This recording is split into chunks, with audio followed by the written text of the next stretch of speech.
여러분 감사합니다. 우선 날씨가 좋은데 밖에 날씨가 좋은데 여기까지 이렇게 들어와서 참석하신 여러분을 보면은 이 해양 포럼이라든지 또 OD에 대한 관심을 알 수 있는 것 같습니다. 저는 베트남에 간 지 이제 2년 반이 지냈는데 일단 V키스트에 대해서 설명드리기 전에 여러분들이 관심이 있는 그런 과학 기술을 통한 ODA가 왜 우리 문재인 대통령이 신남방 정책에서 말씀하신 이제 우리는 뭐 동반 성장 이랬는데 이분은 상생 번영 이런 말을 썼어요. 그래서 어렵게 쉐어드 프로스페리티라고 썼는데 맞는지 모르겠습니다. 그래서 우선 베트남이 왜 이런 걸 하는지 이런 거를 먼저 배경을 드리고 그다음에 현재 코이카의 ODA 사업으로 제가 하는 일을 후반에 설명드리도록 하겠습니다. 우선 여기 V키스트는 말씀드린 것처럼 홍콩에 있는 키스트와 관계없이 베트남과 한국이 세운 과학기술 연구소라는 뜻입니다. 다음 이건 내가 누르나요? 요거? 요거 오케이. 그런 이유로 2018년 3월에 문재인 대통령께서 정상 방문할 때 옆에 있는 분이 베트남의 바이스 프레지던트입니다. 그래서 그때 착공식을 할 수 있었고요. 그리고 요거는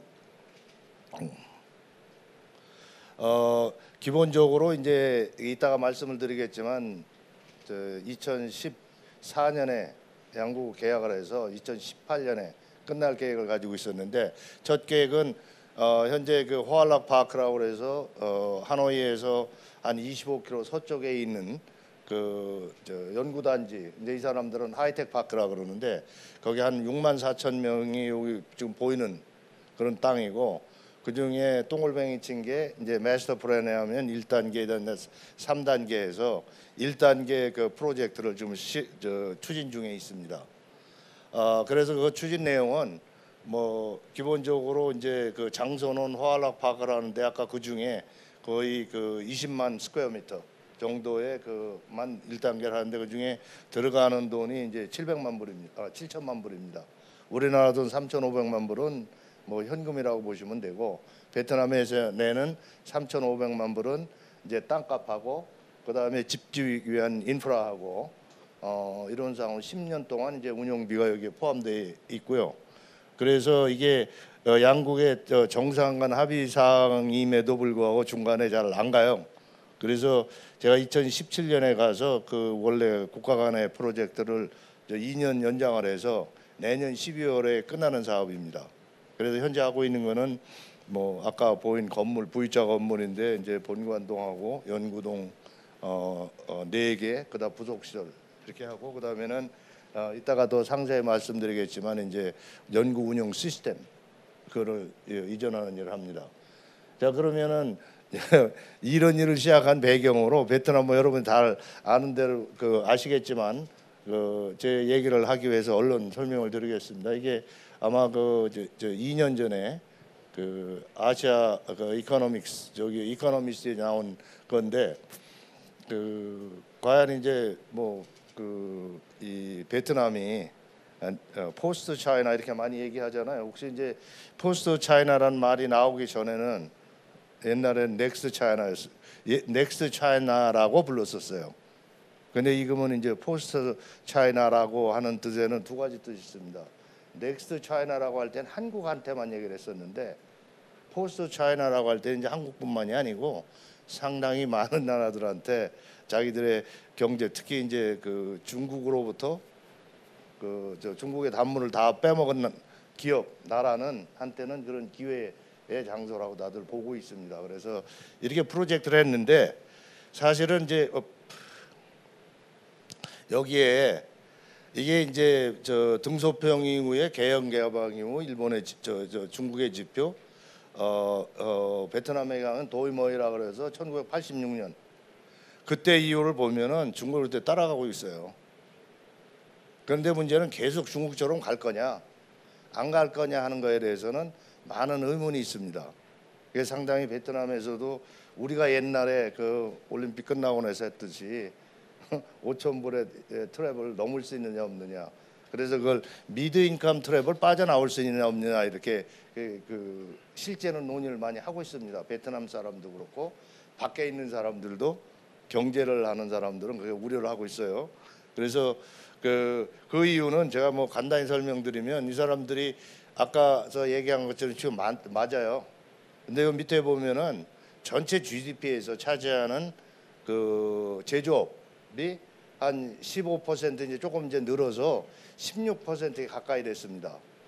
그건 무슨 뜻이냐면은 아무리 뭘 해도 우리 저 가난한 나라가 농업 국가가 산업화를 하면서 뛰는 방법은 없는 것 같아요. 그러면 여기에 있는 거는 이게 제가 만든 게 아니고 월드뱅크에서 있는 거 있다가 제가 공알리면서 이런 걸 하면서 모디파이한 건데 나라가 어디서 시작하냐에 따라서 그 산업화 국가를 가려 그러면 제조업 부분이 20%를 넘지 않고 아까 같은 중국 같은 커브를 간 나라가 없습니다. 그걸 달성하지 못한 나라는 이렇게 쳐져 가지고 이제 수위 그거를 뭐 마크로하게 미드 인컴 트랩에 걸렸다. 뭐 필리핀이라든지 브라질이라든지 아렌 이런 분들 그렇죠. 그래서 베트남의 숙제는 이거라고 저는 생각하고 또 그렇게 많이 주장하고 다닙니다.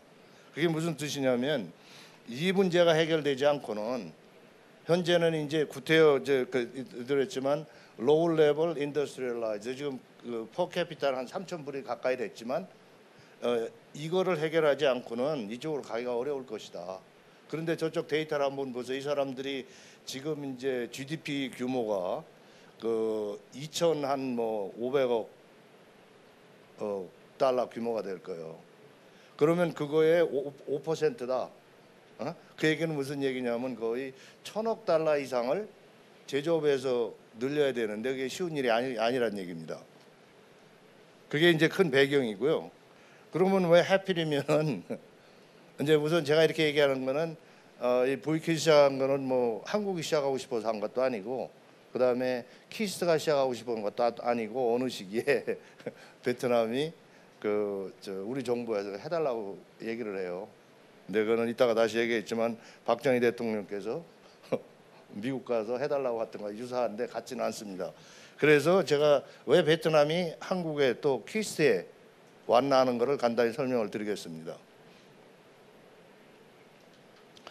우선은 뭐 이게 많이 뵙겠지만 이제 어제 뭐 이정동 교수가 모인 게 이제 이렇게 해야 더 심각한데 근데 우리도 이제 아까 제가 얘기한 4단계를 거쳐서 이렇게 가요. 우리나라도. 그런데 그러고 이제 우리가 잘 보시면 결국 이게 올림픽 이후에 어쨌든 뭐 운이 좋았던 우리 이정동 교수가 얘기했던 그런 어떤 밑에 흐름이 있었던 불확실하지만 이렇게 해서 발전을 하는데 사실은 거꾸로 돌아가서 뒤돌아가 보면 다른 나라들도 농업 국가가 산업 국가가 이런 데를 갑니다. 그런데 베트남은 저희 위치는 여기에 해당돼요. 그러니까 이제 베트남 입장에 보면 한국을 벤치마킹에 딱 좋잖아요, 그죠? 거기 여기까지는 왔다 치고 우리보다 부족한 건 많지만 그렇기 때문에 이제 베트남이 한국 정부의 요구를 하게 됩니다. 다른 거 먼저 설명을 드릴게요. 다른 거 하나는 지금 이제 베트남이 구태여 이제 이렇게 하면 우리가 3차 경제개발 5개년 계획할 때 그 중에 여러 가지 중에 하나가 그때 급속한 근대화라고 그랬죠. 근대화.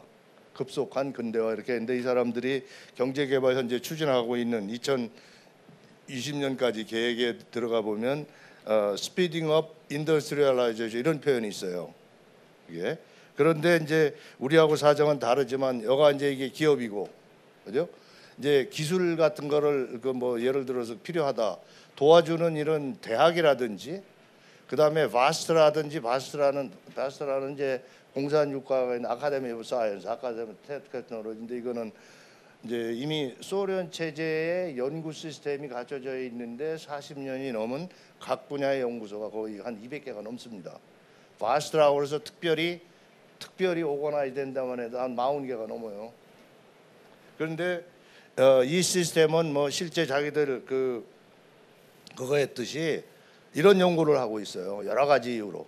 우선 자기들 정관에 이런 거라고 써 있고 또 다른 쪽으로 가면 아 나는 박사잖아. 외국서 공부하고 왔잖아. 아 이거 학문을 해야지. 이런 게 상당히 강해요. 그게 이제 옛날 우리 노태우 대통령 때 소련 가서 뭐 할 때 과학은 좋은데 뭐 산업화는 이런 거하고 똑같은 거예요. 그런데 과학조차도 훨씬 낮은 거죠. 그래서 베트남 정부도 잘 알아서 이제 이걸 하려고 하는데 이걸 도와줄 수 있는 능력이나 역량이 없다. 이게 이걸 어떻게 할 것이냐.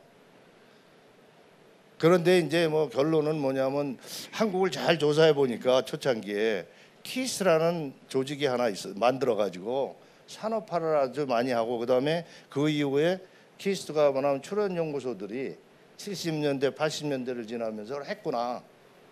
그래서 이제 2012년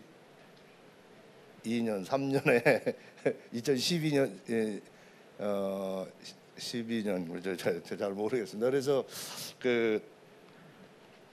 그래서 이제 이걸 시작을 합니다. 시작하는데 그 이유는 이 사람들이 나보다 이걸 공부를 더 많이 했어요. 박정희 대통령께서 키스를 세워달라고 미국을 갔을 때가 1965년입니다. 그때 우리나라에 연구소가 없을 때 이제 원자력 연구소가 있었지만 그 이제 연구소라기보다는 국가기관이었어요. 공무원 조직이었고 이제 과기부의 전신으로 있었는데 그 산업화를 하면서 기술은 어떻게 하냐 산업화 돈을 빌려오면서 그래서 1965년에 그 박정희 대통령이 가면서 연구소를 하나 세워달라라고 해서 키스트가 미국의 ODA 자금으로 만들어집니다. 그때 그 산업 기술을 우리는 해야 되겠다 그래서 미국은 벨랩 기초 연구를 하라고 제안을 했다고 그러는데 우리 기록에 보면은 오하이오 스테이트 유니버시티 옆에 있는 이 바텔 메모리얼 인스티튜트가 산업연구소 아직도 여기를 그대로 벤치마킹합니다. 그래서 과제 책임자가 바텔 메모리얼 인스티튜트의 부소장이 돼서 키스에 와서 이걸 만들어요.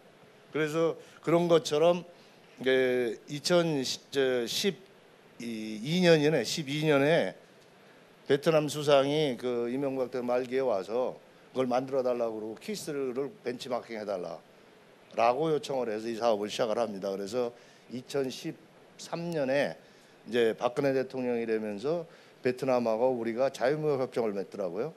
그때 이제 양국 정상 간 합의 사항으로 시작을 해서 2014년에 계약을 해서 18년에 이때는 프로그램이었습니다. 예? 그런데 하나 여기에서 이제 어차피 이분 아까 제가 과학기술을 통한 동반 번영이라고 그랬잖아요. 그런데 혹시 이제 관심이 있으시니까 그 홈페이지에 가서 이걸 찾아보세요. Center for Global Development에서 매년 UN 회의가 일어나기 있기 전에는 이런 지표를 발표해요. Commitment to Development Index. 이건 뭐냐면은 여러분들 뭐 디벨로프먼트 에이드라는 말 알잖아요. 그 개발 협력이라는 거는 그 이 선진 국가가 개발도상국가한테 도와주는 거를 디벨로먼트 에이드라고 이렇게 표현하잖아요. 그거를 그러니까 ODA 돈 주는 걸 그러니까 사실은 ODA뿐만 아니라 EDCF처럼 장애까지 다 포함을 해서 그 DCA인가요? DAC 그 멤버들을 다 조사를 해서 발표를 해요. 그래서 한국은 이제 2009년에 가입해서 거기에 member로서 돈 내고 뭐 한 게 가입은 2009년에 하지만 2012년인가에 이제 그런 진짜 가입을 할 거예요. 승인을 받고 그러고 난 다음에 2015년도 한국이 거기에 들어갑니다. 그래서 저는 요거는 지표를 전체 지표를 해가지고 여기 하나 둘 셋 넷 다섯 여섯 여덟 개인가요? 네 개 일곱 개네. 7개에 대한 지표를 가지고 등수 매기고 그래요. 거기에 보면은 한국이 요 빨간 건데 여기에 들어간 건 제가 우리 그 7개 나라에다가 플러스 저기 북구 그 북구에 있는 4개 나라 플러스 한국 일본만 내가 에버리지를 한 거예요. 이게 그러면 아까 한국하고 그 단 에버리지는 여기 푸른색이고 한국은 빨간색이에요. 뭐가 특별합니까 이게? 이게 많을수록 잘했다는 게 밖으로 나올수록 테크놀로지가 제일 높아. 이거 뭐냐면 한국이 테크놀로지를 제일 잘 주는다. 주기가 좋다. 이런 여건입니다. 여기에 마이그레이션 외국인들 지금 난민들 많이 받아들이는 게 얼마나 잘하냐 못하냐. 우리 안 받으자. 그다음에 세계 평화유지군은 얼마나 보내냐 안 보내냐. 그다음에 그 여기에 이제 뭐 적정학 회장과 계시지만 그 도와줄 때 서스테이너블이 환경에 서스테이너블하게 뭘 더 잘하냐 안 하냐. 그냥 그 예를 들어서 독재국가 같은데 무조건 주는 게 아니고 가들의 서스테이너블 하느냐 마느냐 뭐 이런 것들이지겠죠. 그래서 그런 걸 보면 우리는 그거를 잘 해주기가 그렇잖아요. 우리 돈도. 그래서 제가 이거를 그렇게 해서 한국에 하는 건 그린 ODA이구나. 진짜 개발도상 국가들이 그러니까 그 빵을 먹는 게 아니라 빵을 만드는 아니면 고기를 주는 게 아니라 고기를 잡는 방법을 가르쳐 주는. 그래서 정말 이게 실제 지금 신남방 정책 입안자들이 생각을 했든 안 했든 이게 제일 맞는 거다. 물론 제가 갈 땐 그걸 알고 안 했지만 가서 이렇게 여러 가지를 보면서 이렇게 기회 있을 때나 보면은 실제 그렇더라 이거죠. 그래서 그러고 이제 이 중에 일본이 제일 꼴찌 중에 하나예요. 일본은 야들은 껴팔게 하는 나라다. 그러니까 뭐냐면 내가 주고 90몇 % 다 제 거 갖다가 주는 거예요. 그래서 매번 지적을 받는데 일본은 계속 끝없이 주장한다고. 야 그게 아니야. 너희가 저 성장 지표 저 지표를 우리한테 뭐 불리하게 만들어서 그렇다고 주장을 하지만 지금 저 일본하고 불란서가 계속 그런 지적을 받아. 여기서 껴팔게 하지 말아라. 무슨 얘기인지 아시겠죠? 다음 가겠습니다.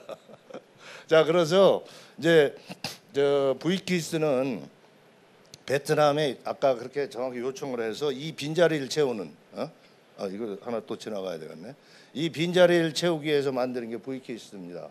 그래서 저는 이거 해서 가서 제가 이거를 이 정체되어 있는 걸 하면서 이건 국가기관인데 설명드리겠습니다. 그래서 이런 말을 선택을 했는데 브이키스는 마켓 위너라고 제가 근사하게 표현한 거는 기업입니다. 기업들이 필요한 그 기술에 대한 문제 해결을 해주는 조직이 되는 게 맞겠다라고 했는데 거꾸로는 우리 옛날 기록을 보니까 우리 선배들도 그런 말을 썼더라고요. 오케이. 자, 그래서 이제 얼른 말씀드리겠습니다. 이거는 여러 가지 사정이 있는데 베트남의 요게 퍼블릭 사이언스 테크놀 에이전시라는 게 국가 연구소라는 뜻입니다. 그다음에 이제 아까 여기 연구소들이 숱하게 많은데 그 중에 산업연구원을 하는 연구소다라는 뜻인데 키스트가 전두환 대통령 이전에는 완전히 산업기술하는 데였습니다. 그리고 이제 여기서는 이제 이게 이제 특별한 건데 이 사람들도 자기들도 바꿔야 되는 건 알고 조직을 바꾸려고 숱하게 노력을 했는데 못 바꿨다 그래요. 근데 그래서 여기에서 이제 컨트랙트 R&D 인스티튜트라는 거는 연구비를 벌어서 그걸 가지고 연구소를 운영해라. 뭐 이런 연구소입니다. 케이스가 처음에 시작할 때 100%를 시작해서 현재 연구소에서 제일 불편하게 생각하는 PBS 제도인데 PBS 제도를 해서 좀 연구소를 운영을 해봐라. 결국 그 얘기는 자기들 그 사회주의 국가에서 연구원들한테 봉급을 좀 많이 주는, 그래서 그 사람들이 연구에 열중할 수 있는 이런 시스템을 만들어 달라는 게 요구입니다. 그걸 위해서 파이낸셜 오토노미라는 법을 하나 만들어서 자기들 여러분 베트남 가서 SM이라 그러면 스몰 앤 미디엄 엔터프라이즈일 수도 있고 더 큰 그림은 소셜리스틱 마켓 오리엔티드 이코노미입니다. 이 사람들이 헌법을 바꿨는데 저 다 이해를 못해요. 소셜리스틱인데 마켓 오리엔티드 이코노미다. 그래서 이 브이키스트는 마켓 오리엔티드 이코노미를 해봐라. 그래서 이런 그 법적인 조항을 우리한테 줬어요. 네? 지금부터는 이제 얼른 결과만 말씀드리겠습니다. 이거는 이제 코이카가 자기들이 건물을 줘야 돼요. 이제 코이카에서는 단일과제 제일 큰 프로젝트라고 그래요.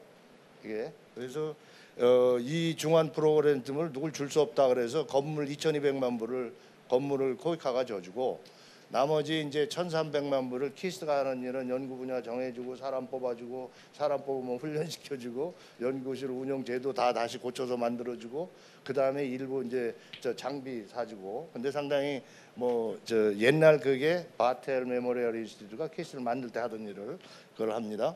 그래서 여기 있는 분야가 이제 그 사람들이 또 부탁할 때 한국한테 IT BT 분야를 집중적으로 해다고. 그래 얘기했는데 혹시 참 이거 하나 더 말씀드리고 가야 되겠네. 여기에 언더 모스트라고 그런 표현이 있어요. 이게 아까 마스나 애들을 그렇게 바꾸려고 안 바꿨는데, 그래서 이 일 자체를 모스트에는 첫 번째 하드웨어 리서치입니다. 그건 연구비는 안 하고 정책하는 연구소만 가지고 있었는데, 그래서 너 저 하면서 ITBT를 해달라 그래서 제가 있으면서 중점 연구 분야를 이렇게 몇 가지를 정했습니다.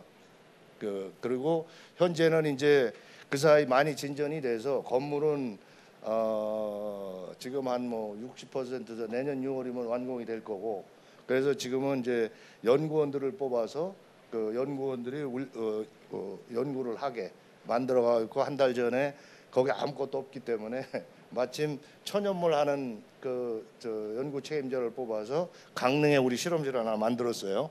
그런데 해양경 관련된 거는 제가 이제 이걸 가지고 설명을 드릴게요. 저희가 아까 거기 해야 되는 게, 베트남은 농수산업이 상당히 중요한 산업 중에 하나고, 지표가 15 내지 18% GDP를 보냐, 수출을 보느냐, 사람을 보느냐. 그런데다가 전체 인구의 70%는 아직 농촌에 있답니다. 그리고 이 사람들은 농업이나 수산업을 얼만큼 끌고 가겠다는 게 아주 명확해요. 그래서 그 중에 이 사람들이 이제 이 포스트 하비스트라는 표현을 쓰더라고요. 그러니까 부터 쉽게 얘기하면 푸드 사이언스 쪽을 상당히 중요하다고 생각하는데, 5개 프로 수출하는 것 중에 2등짜리가 있는데 다 그냥 커피 콩으로 수출하고 쌀도 벼를 수출하고 이런 게 이러고 있는데, 그 중에 이 아쿠아컬처 양식이죠. 양어라고 뭐 이거 양식이 상당히 지금 많이 늘고 있습니다. 해양도 그렇고 메캉도 그렇고요. 그래서 여기에 지금 이 표시에 그게 이제 그 슈림프하고 그 새우하고 여기에 캣피시라고 하는 것이 상당히 성공 작품 중에 하나예요. 그러니까 옛날에 옛날에 2, 3년 해도 태국에 새우가 많이 수입됐다는데, 지금은 한국에 들어오는 60%가 베트남에서 온답니다. 바다에서 하는 새우, 메콩강에서 하는 새우. 그런데 물량으로 더 많은 게 캣피시라 그래서 그게 거의 100만 톤이 넘고, 이게 이제 유럽, 미국으로 우리 필레 대구 하얗게 포터서 하는 것처럼, 그러니까 상당히 베트남으로는 거의 유일하게 명품이라고 할 수 있어요. 그 이유는 이게 재미있는데, 이게 미시시피강 하류고가 아열대 쪽 가까운 데에 있는 같은 캣피시에 이런 종류가 있는데, 가장 베트남에서 키우는 펜가시우스라는 게 비슷하답니다. 비슷하다는 게 생태계도 그렇고 맛도 비슷하고 크기도 비슷한데, 더더구나 좀 덜 깨끗한 물에도 자란대요 이게. 그래서 요거는 이제 특별히 더 똥똥하게 키운 건데, 내가 어디 구글에서 찾다 보니까 그런데 거의 모양도 같습니다. 더러 이제 변종에 따라 색깔이 좀 다르고 크기에 따라 다를 뿐인데, 그래서 이것 때문에 미시시피나 이 남쪽에 그러지 않아도 루이지애나 좀 덜 잘 사는데 그게 피해를 있을 정도로, 그래서 그런 무역 전쟁. 그래서 저 이제 해양수산과 관련해서 피셔리에 관련해서 한국하고 베트남이 아까 그게 동반 성장이 됐던 윈윈 주에 갈 만한 게, 이 산업 자체가 무지하게 세계적으로인데다가 저는 2가지라고 생각해요. 우리가 이런 연구를 하려고 합니다. 하나는 고기 키워서 파는데 86%가 먹이값이에요. 그게 상당 부분을 외국에 의존했습니다. 내가 이 분야를 잘 모르지만 국산화 시켜주는 일을 하려고 그러고, 아마 그런 데에 우리나라의 사료 수출을 많이 하고 있거나, 또 이미 부산 수산대학이나 이런 데에서 그런 걸 많이 했더라고요. 이런 게 하나고, 다른 거 하나는 이게 이제 이 캣피시를 뭐로 보시냐면, 크기가 우리 연어 있잖아요. 그런 걸 보면 돼요. 근사합니다. 그런데 그 중에 저 비싸게 파는 거는 한 34% 필레 떠서 유럽이나 미국이나 이제 유럽을 통해서 동부 유럽도 많이 가는데, 일부가 이제 이만한 피시로 중국으로 가죠. 그런데 여기 나머지 거의 67%는 부가가치 없이 버려요.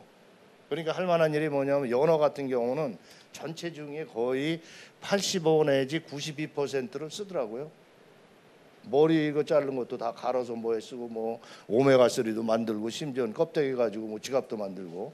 그래서 이런 부분에 저는 우리 기술로 하나는 이거 지금 갈아 가지고 다시 먹이를 쓰거나 하는데, 이런 간유 이런 것들이 같이 해서 할 수 있는 분야다. 그래서 그가 제가 좀 관심 있게 보고 있는 분야입니다.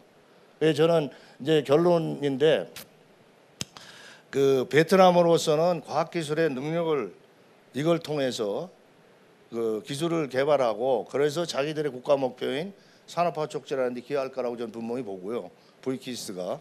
그다음에 우리한테는 저는 뭐 왜 내가 가야 되느냐 왜 이제 뒤늦게하는데 결국 우리한테는 베트남 우리한테 중요한 건데 이게 상당히 이게 파트너로서 가는 데에 중요한 끈이 될 거라고 보고 그런 의미에서 또 이제 우리나라의 뭐 여기 과학기술 쪽에 보면은 상당히 브랜드가 올라가는데 그거를 국격을 높이는 큰 길이라고 생각을 하고 있고요.